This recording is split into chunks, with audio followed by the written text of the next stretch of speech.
గులాబీ కంచుకోట ఉమ్మడి ఆదిలాబాద్ జిల్లాలో ఆ పార్టీకి బీటలు వారాయి. మొన్నటి అసెంబ్లీ ఎన్నికల్లో 2 స్థానాలతో చతికిలపడిన బీఆర్ఎస్ పార్టీ ఈ లోక్సభ ఎన్నికల్లో ఉనికి కోల్పోయింది. కాంగ్రెస్ పార్టీ గణనీయంగా ఓట్ల సంఖ్యను పెంచుకుంది. ఎంపీ రిజల్ట్స్ పై బీఆర్ఎస్ లో అంతర్మదనం మొదలు కాగా కాంగ్రెస్ పార్టీ పుంజుకుంది. ఆదిలాబాద్ లో గులాబీ పార్టీకి గడ్డు రోజులు వచ్చాయనే టాక్ నడుస్తోంది.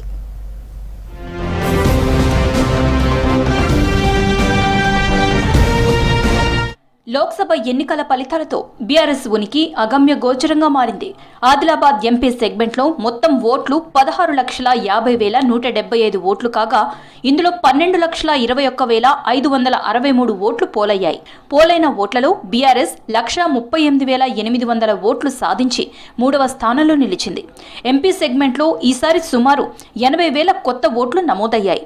యువ ఓటర్లు, లంబాడీ ఓటర్లు అధిక శాతం బీజేపీ వైపు మొగ్గు చూపడంతో బీజేపీ గెలుపొందింది. ఉమ్మడి ఆదిలాబాద్ జిల్లాలో 2014-2018లో జరిగిన ఎన్నికల్లో టీఆర్ఎస్ పార్టీ తిరుగులేని ఆధిపత్యాన్ని సాధించింది.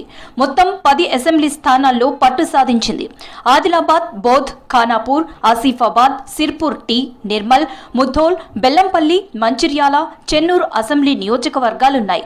2014లో జరిగిన అసెంబ్లీ ఎన్నికల్లో ముథోల్ మినహా 9 అసెంబ్లీ స్థానాల్లో టీఆర్ఎస్ గెలుపొందింది.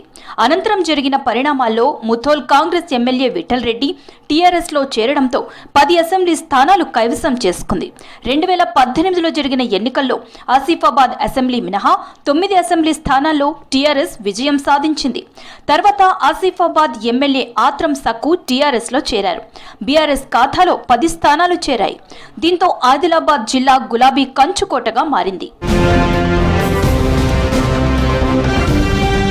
2023లో జరిగిన అసెంబ్లీ ఎన్నికల్లో ఉమ్మడి ఆదిలాబాద్ జిల్లాలో కాంగ్రెస్ పార్టీ 4 అసెంబ్లీ స్థానాలను కైవసం చేసుకుంది. చెన్నూరు అసెంబ్లీ నుంచి గడ్డం వివేక్ వెంకటస్వామి, బెల్లంపల్లి నుంచి గడ్డం వినోద్ కుమార్, మంచిర్యాల నుంచి ప్రేమ్ సాగర్ రావులు భారీ మెజారిటీతో గెలుపొందారు. ఖానాపూర్ నుంచి వెడ్మా బొజ్జు పటేల్ గెలిచారు.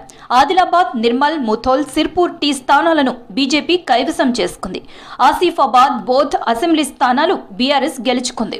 ఆదిలాబాద్ జిల్లా ప్రెసిడెంట్ జోగురామన్న ఆదిలాబాద్ నుంచి పరాజయం పాలు కాగా నిర్మల్ జిల్లా ప్రెసిడెంట్ విఠల్ రెడ్డి ముథోల్ నుంచి, కొమరంభీం ఆసిఫాబాద్ జిల్లా ప్రెసిడెంట్ కోనేరు కోనప్ప సిర్పూర్ నుంచి ఓడిపోయారు.